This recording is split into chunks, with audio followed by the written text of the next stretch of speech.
How ethanol is made. Ethanol can come from things that grow.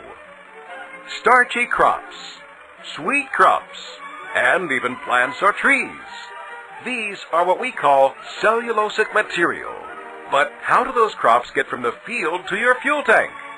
It's a process that starts by grinding the feedstock into small particles and pulverizing the starch into a fine powder. Now add water, and you have a nice mash going. Add a special enzyme, and the starch breaks down into teensy-tiny little particles. Want to see the starch liquefy and reduce bacteria? Turn the mash way down low to simmer. Now crank up the heat, and the starch breaks down even more. Cool! No, really, cool the mash before adding a second enzyme. This one helps to convert the liquid starch to a sugar, or dextrose as we science types call it.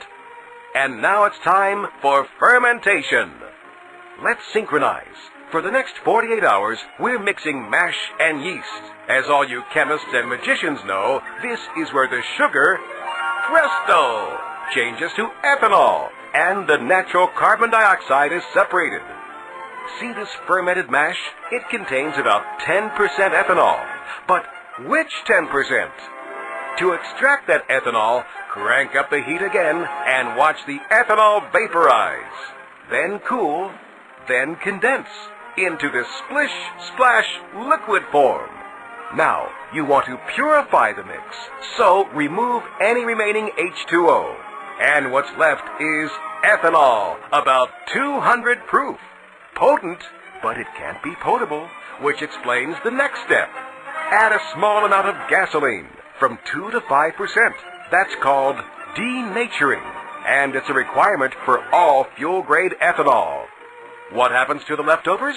Well, nothing goes to waste. The distiller's grain becomes a nutritious livestock feed, and carbon dioxide goes into carbonated beverages and dry ice. The remaining ethanol, like any fuel, is sold to distributors for delivery to neighborhood stations. What's at your pump?